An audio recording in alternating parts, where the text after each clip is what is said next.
घोटाला में जो चार्जशीट हुआ है, तो कौन भारतीय जनता पार्टी की सरकार थी? पूरे बिहार में मुस्लिमों का वोट बटेगा, इसमें कोई शक नहीं है। और उस स्थिति में भी फायदा तो एनडीए को ही होना है। जंगल राज के समय में आईएएस की वाइफ को उठा करके 4 दिन तक उनको रखा जाता था रूम में। वो मुस्लिम भी रहेगा तो मैं उसको वोट दूंगा। अगर भारतीय जनता पार्टी जेडीयू के कैंडिडेट होंगे, मैं उसको दूंगा। हम लोग मौजूद हैं, सीमांचल का ये जिला है और इसीलिए ये खास भी हो जाता है, क्योंकि सीमांचल की बयार जिस तरीके से चल रही है उसको लेकर ये कहा जा रहा है कि सीमांचल का 24 जिला वही है जो तय करेगा कि बिहार की कुर्सी पर आखिर कौन बैठेगा।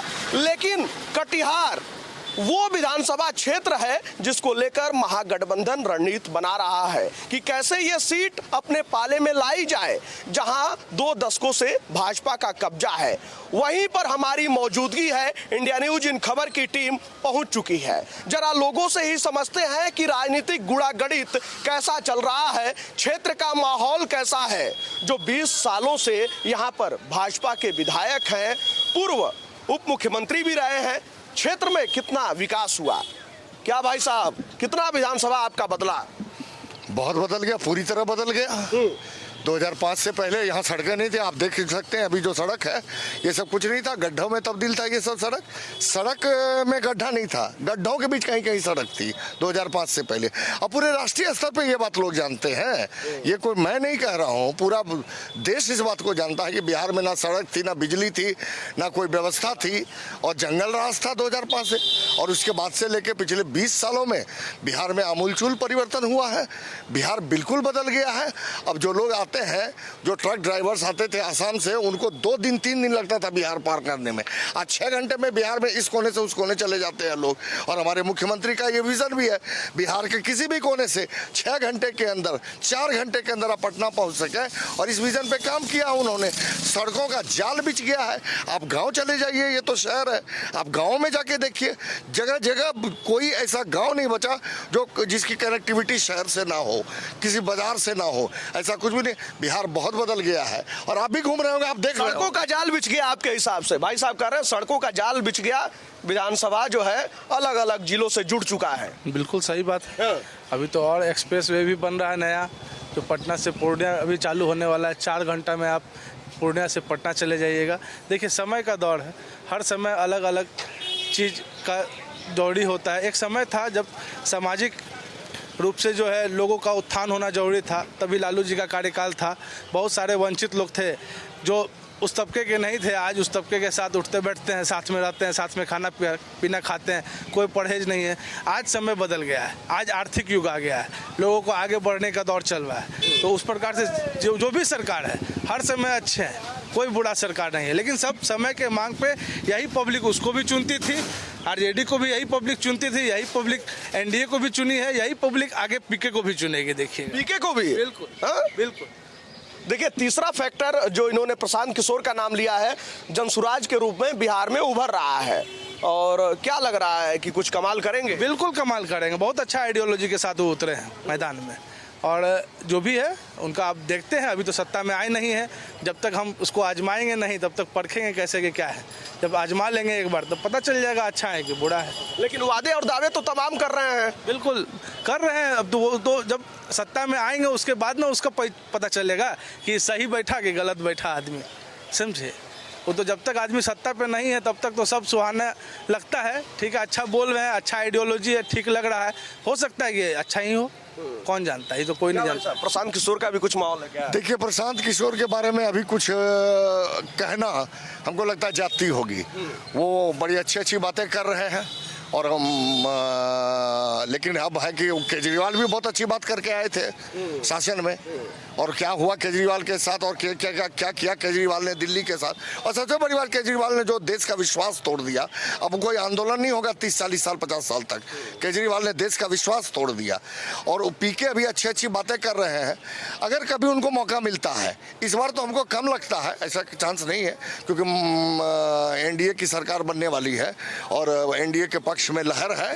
हाँ, लोग नीतीश कुमार को फिर से मुख्यमंत्री के रूप में देखना चाहते हैं। तो इस बार तो कहीं कोई चांस नहीं है पीके का। हाँ, कुछ सीटें उनको आ सकती है, वो भी बिहार के उस हिस्से में जो हिस्सा यूपी से टच करता है, गोपालगंज वगैरह में कहीं को 1 2 4 सीट ले आवे। लेकिन अभी पीके को परखना बाकी है, इसलिए कुछ कहना जाती होगी। अभी हमारी एनडीए की सरकार बहुत अच्छी चल रही है और ये सरकार अभी चलेगी। आपने कहा बातें अच्छी अच्छी कर रहे हैं, राजनीति में हर कोई बात अच्छी अच्छी करता है, तमाम दावे और वादे हो रहे हैं। तेजस्वी यादव तो कह रहे हैं कि जो हमने लकीर खींची थी उसी पर भाजपा चल रही है, एनडीए सरकार चल रही है। मुझे तो ये समझ में नहीं आया क्या कौन सी लकीर उन्होंने खींची थी। कह रहे हैं कि हमने नौकरी दी, डिप्टी सीएम हम रहे, कह रहे हैं 200 यूनिट का ऐलान हमने किया, तब जाके 125 यूनिट आप लोगों ने दिया। पत्रकार महोदय, मैं आपसे एक सवाल करता हूं, जब भी क्रिकेट का मैच होता है तो ट्रॉफी लेने कौन जाता है? अगर कोई ट्रॉफी जीतता है या मैन ऑफ द मैच या वो जो प्रेजेंटेशन एरिया होता है वहाँ कौन जाता है? कैप्टन जाता है ना। तो ये तो कैप्टन नहीं थे, चीफ मिनिस्टर तो मुख्यमंत्री थे। मुख्यमंत्री का आदेश हुआ वैकेंसी निकालनी है, शिक्षा मंत्री एज ए शिक्षा मंत्री उन्होंने निकाला। उन्होंने कहाँ से नौकरी दे दी? अब देना होता तो लालू जी बहुत पहले बहुत सारी नौकरी दे चुके होते। ये कहना बिल्कुल बेकार है, ये दुष्प्रचार है, झूठ मूठ का क्रेडिट लिया जा रहा है कि हमने नौकरी दी। अरे नौकरी दिया नीतीश कुमार ने, आज भी दे रहे हैं। बिहार में बेरोजगारी बहुत कम हुई है। मैं ये नहीं कहता कि बिहार से बेरोजगारी हट गई। बेरोजगारी और महंगाई ये तो कोई भी सरकार आ जाए ना तो कभी घटेगी ना कम हो सकती है, खत्म कभी नहीं हो सकती है। लेकिन मेरा मानना है कि बेरोजगारी पर अंकुश लगा है बिहार में। आप जाके रेट देख लीजिए, अभी बेरोजगारी की दर क्या है। बिहार में बहुतों को रोजगार मिला है। आप गाँव जाइए, कोई आशा में काम कर रही है, कोई जीविका में काम कर रही है, कोई किसी न किसी चीज़ में लगे हुए हैं। कितने मास्टरों को हम बिहार सरकार ने नौकरी दी है, शिक्षक हैं। और आपके प्रदेश दूसरे प्रदेश के भी लोग आके यहाँ शिक्षक है, बंगाल से लोग आके टीचर हैं, यूपी के लोग आके यहाँ शिक्षक बने हुए हैं।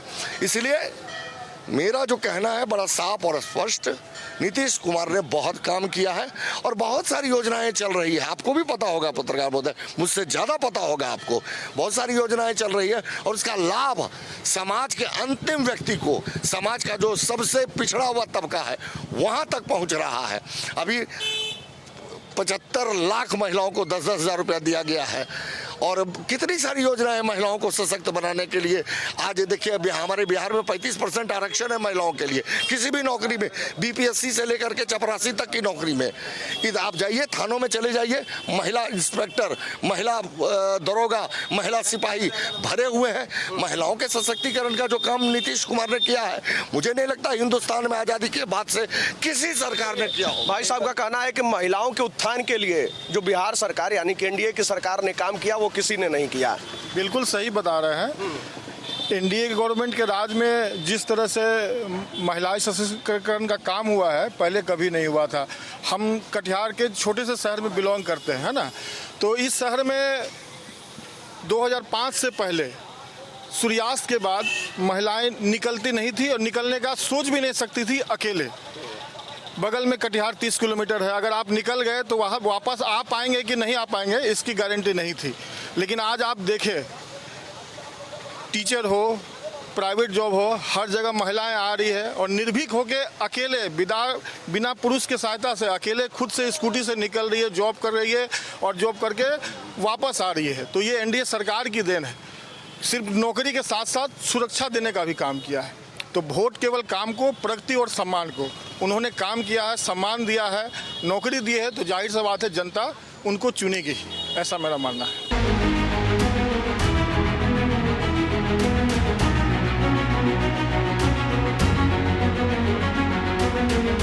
भाई साहब कह रहे हैं कि 2005 से पहले जो है कानून व्यवस्था ठप थी। ऐसा रहता तो फिर कोई महिला बचती ही नहीं, कोई दिखता ही नहीं होता है। कोई घर से निकले और उसका किडनैपिंग हो जाए, कोई मतलब इतना अगर शोषित होते तब तो फिर कोई आगे बढ़ ही नहीं पाता।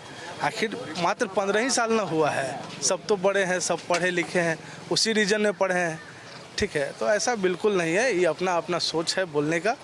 बोल रहे हैं, कोई बात नहीं, बोल तो रहे हैं। आपको एक बात, समय का जो मांग रहा है तभी वैसी सरकार। कानून व्यवस्था में बदलाव आया कि नहीं? कानून व्यवस्था में बिल्कुल बदलाव आया है। कानून पहले से अब सुदृढ़ दिख रहा है। नहीं होता है, अब 112 नंबर डायल है, एफआईआर कराने जाइए तुरंत एफआईआर होता है, ऑनलाइन एफआईआर होता है। तो अब चीज़ें बदल गई हैं, समय के साथ सब कुछ बदलता है।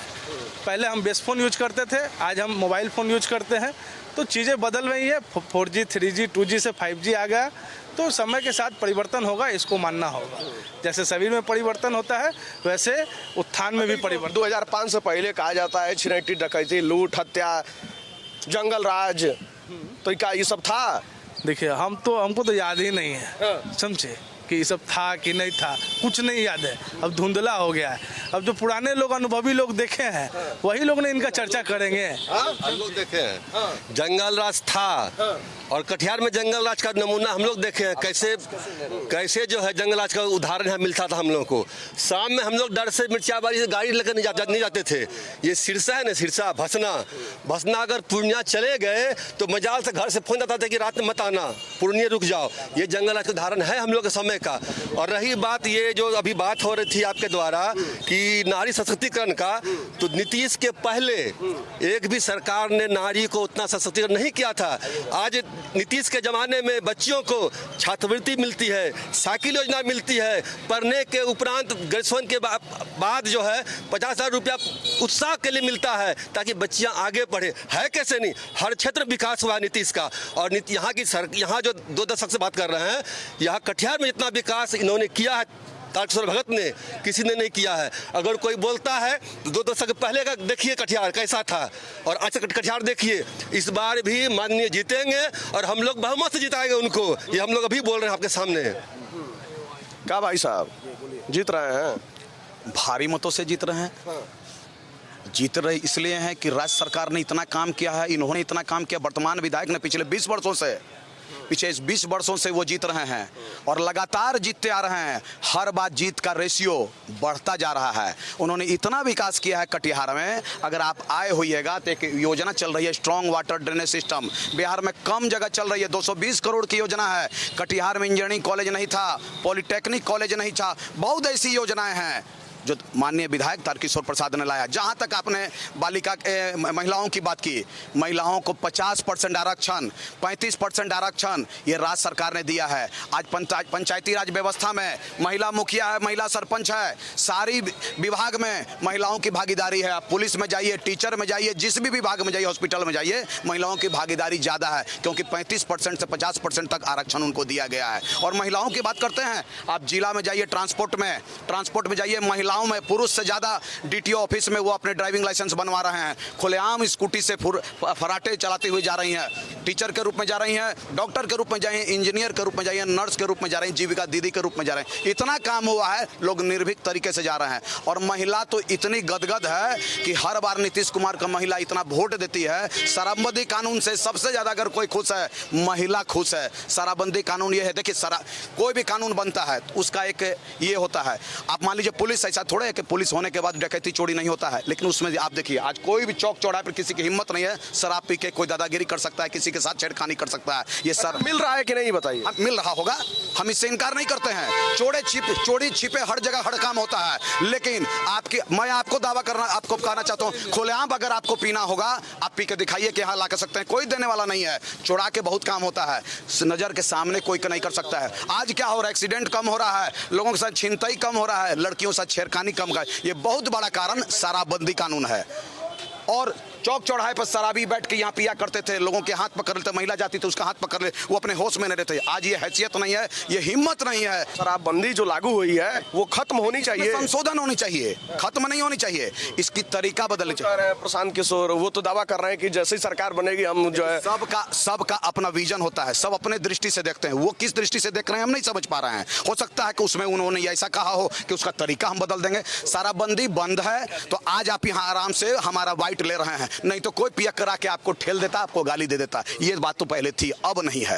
ये सारी चीजें, शराबबंदी कानून हुआ है, हम ये नहीं कहते हैं दुरुपयोग हर कानून का होता है। जितनी भी कानूनें बनती है उसका एक पीछे से कारण बन जाता है उसको दुरुपयोग करने के लिए, लेकिन अंकुश भी लगा है, पूरी तरह से अंकुश लगा है। अभी आप कहीं घूम लीजिए, एक भी शराबी आपको नहीं मिलेगा, लेकिन शराबबंदी अगर चालू हो जाएगा पूरी तरह तो आपको शराबियों की संख्या दिखाई पड़ेगी। कानून में संशोधन की जरूरत है। संशोधन मतलब क्या, मिले, उसका तरीका बदले कि सूखा नशा लोग ना करे। इस पर अमेंडमेंट की जरूरत है, संशोधन की जरूरत है। पूरी तरह बंद होगा तो लोग दूसरे तरफ जाएंगे। सूखा नशा बिल्कुल हो रहा, हम इससे इनकार नहीं करते हैं। भारतीय जनता पार्टी जेडीयू की सरकार है, लेकिन ये ताकत, ये हिम्मत जो नीतीश कुमार ने दिखाया, किसी राज्य के मुख्यमंत्री ने नहीं दिखाया। और बिहार में ये कानून लाया, कहाँ पूरी तरह से कहीं की सरकार बंद करने की बात हुई है? सिर्फ बिहार में हुई है।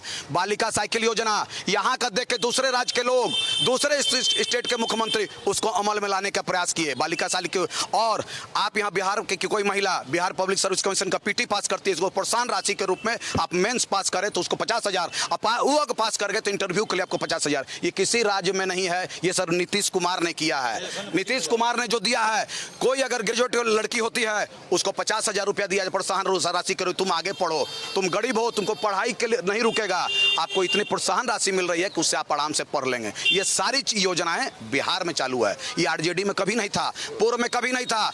1994 में टीचरों की बहाली की गई लालू यादव की तरफ से 94,000, 1800 दरोगा की बहाली की गई लालू यादव की तरफ। और आज आप देख लीजिए 10 लाख टीचर की नियुक्ति। आप अगर रोड से जाइएगा तो महिला शिक्षक आपको जाते हुए और स्टूडेंट जाते हुए नजर आ जाएगी। तो उन सबका श्रेय तो तेजस्वी यादव ले रहे हैं, कह रहे हैं कि जो है हम मुख्यमंत्री उप मुख्यमंत्री बने तो जो है कि 2005 में तेजस्वी थे क्या? वो कब थे? 15-17 में। वो किस पद पर थे?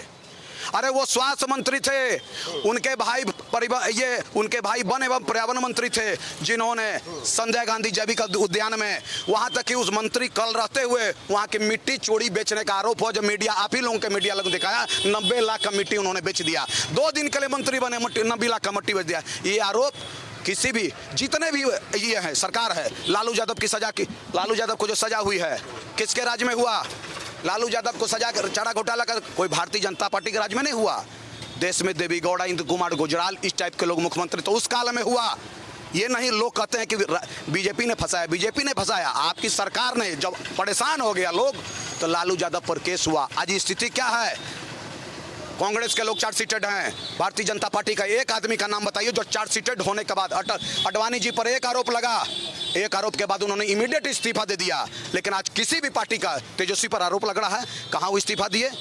बाद में नीतीश कुमार को छोड़कर भारतीय जनता पार्टी पर आने लगा। चौधरी पे भी लग रहा है आरोप तो ढेर सारा नेता पे भी लग रहा है, तो इस्तीफा सम्राट चौधरी पे भी लग रहा है, प्रशांत किशोर का है, भाजपा का है, दे इस्तीफा, समझे, दे इस्तीफा। इनसे पूछिए चार्जशीट और आरोप में अंतर है, ये कोर्ट के पेशकार हैं, इनसे पूछिए चार्जशीट और आरोप में अंतर है। चार्जशीटेड मतलब आपको कन्विक्ट किया गया, आरोप अलग चीज। आरोप तो हम आप पर भी लगा सकते हैं, आप मेरा पैकेट छीन लिए, लेकिन ये आरोप और प्रत्यारोप की बात नहीं है, ये चार्जशीट की बात है। कोर्ट ने कन्विक्ट किया। आज 10 साल से लालू यादव चुनाव नहीं लड़ पा रहे हैं। कहां है ये चुनाव? कहां भारतीय जनता पार्टी के किसी लोगों पर इस टाइप का आरोप लगा है जो चुनाव अपने नहीं लड़ पा रहे हैं किसी आरोप के चलते? ये सिर्फ लालू यादव पर लगा है, शहाबुद्दीन पर लगा है। किसी भारतीय जनता पार्टी और जेडीयू के एक आदमी का नाम बताइए जिस पर यह आरोप लगा वो चुनाव नहीं लड़ पा रहे हैं। विपक्ष ये कह देता है कि सारी संस्थाएं इनके बस में है, सारी संस्थाएं बस में है। तो चारा घोटाला का जब आरोप हुआ, चारा घोटाला में जब चार्जशीट हुए, तो कौन भारतीय जनता पार्टी की सरकार थी? उस समय किसकी सरकार थी? जनता दल यू की सरकार नहीं थी, वो आरजेडी की सरकार नहीं थी, जनता दल की सरकार थी। उस समय आपको एसआर बोमाई राष्ट्रीय अध्यक्ष हुआ करते थे, इंद्र कुमार गुजराल और देवी गौड़ा भारत के प्रधानमंत्री हुआ करते थे उस काल में। उस समय कहां भारतीय जनता पार्टी की सरकार थी? कैसे विपक्ष कर सकता है? क्यों लगा देंगे? 2004 में, 2004 के बाद आप ये बने, आपको मनमोहन सिंह बने, बहुत तरह के आरोप उनके सरकार के लोगों में गया, चार्जशीट हुआ, जितने बड़े बड़े चीज हुए उनके शासनकाल में वो उन्हीं के लोग फंसे, किसी ने फंसाया ना। भारतीय जनता पार्टी के एक आदमी का आदमी बताइए जो चार्जशीटेड हैं और मंत्री बने हुए हैं, आप बताइए। मैं आपको कहता हूं कोई नहीं है, ऐसा है कोई नहीं है। ये है एनडीए का शासनकाल, सुकून का शासनकाल। आप हमसे पूछ रहे हैं, ये सुकून है, अमन है, शांति है। ये मंदिर आप देख लीजिए, ये मंदिर आप देख रहे हैं जहां आप ये ले रहे हैं, ये धार्मिक न्यास अंतर्गत ये आता है। इसके जो पदेन अध्यक्ष होते हैं, एसडीओ होते हैं, इसके जो अध्यक्ष होते हैं बड़े बड़े लोग होते हैं जो किसी क्षेत्र में बड़े। आचार्य किशोर कुणाल को बनाया गया, उन पर कोई आरोप है क्या? वो अध्यक्ष बने, अध्यक्ष बनने के बाद अच्छे लोगों को लाए तो आज मंदिर का विकास आप अपनी वीडियो से दिखा सकते हैं, क्योंकि वो अच्छे लोग थे तो अच्छे लोगों को मनोनीत किए। इसके पहले क्या हो रहा था? वहां भी चोरी हो रही थी, यहां भी चोरी हो रही थी, और आप देख लीजिए इसका विकास। ये है एनडीए शासनकाल, ये है राज्य सरकार का काल, ये है भारतीय जनता पार्टी जदयू का, ये है अटल अडवाणी का, ये है मोदी का, ये है योगी का। आप इतना तमाम जो है लाभ गिनवा दिए, इतनी योजनाएं गिनवा दिए, आपने नेताओं के बारे में भी तमाम बातें कर डाली, लेकिन क्या दिक्कत है कि चुनाव आते ही एक दूसरे पर आरोप प्रत्यारोप का दौर शुरू हो जाता है। आपके ऊपर वोट चोरी का आरोप भी लगता है। राहुल गांधी ने जो है प्रेस कॉन्फ्रेंस की, वोटर अधिकार यात्रा भी निकाली, उस पर क्या आप लोगों को लगता है उससे कुछ फायदा होगा? और उसके बाद जो आपने कहा कि तमाम बीजेपी के नेता सब सही हैं, सब ठीक हैं, किसी के अगर ऊपर उन कोई पर आरोप आरोप लगा नहीं तो है। उन्होंने इस्तीफा दिया। अडवाणी जी पर आरोप लगा, उन्होंने कहा मैं पद पर उसी समय आऊंगा जब इससे मैं हट जाऊंगा। उनको जब कोर्ट ने कहा कि ये कहीं से ही आरोपी नहीं है तो फिर से पुनः है। ये है हमारी सरकार। और जहां तक आप किसकी बात अभी कर रहे थे, वोटर अधिकार यात्रा वोटर अधिकार यात्रा की, वोट चोरी की बात आप कर रहे हैं। हर बार जब आता है तो कांग्रेस एक मुद्दा लेके आती है, आरजेडी एक मुद्दा लेके आती है। राफेल लेके आए थे, राफेल है क्या? राफेल का मुद्दा इस बार है क्या? चौकीदार चोर है, ये मुद्दा है क्या? नहीं है। वोट, अगर वोट चोरी की बात हुई है तो अन्य राज्य में जो जहां इनकी सरकार वहां वोट चोरी क्यों नहीं हुई? अगर वोट चोरी होती तो हम अयोध्या नहीं हारते, हम गठबंधन में नहीं रहते, पूर्ण बहुमत से रहते हर जगह। प्रधानमंत्री लोकसभा इलेक्शन के बाद होता है, हाँ या ना? प्रधानमंत्री लोकसभा इलेक्शन के बाद होता है। लोकसभा में कितनी सीटें हैं? जब हमको ईवीएम खराब करना आता है, हम ईवीएम को पूरी तरह से हैक कर सकते हैं, तो हम 400 सीट भी हैक कर सकते हैं। कह रहे हैं लोग कि जो आप थोड़ा सा मामला बैलेंस करने के लिए कर दिए होंगे। ठीक है, मैं मानता हूं कि आपकी बात को कि बैलेंस करने के लिए हम इतना ही सीट ले लिए, तो क्या पूरी तरह से जितना सीट में सरकार बनेगी उतना तो हमको बुद्धि था कि हम उतना कर सकते थे, बाद में कि उसको दे देते, सिंगल भारतीय जनता पार्टी की सरकार बना लेते। वो भी नहीं किए। कहां से पढ़ के आए हैं मूर्ख लोग?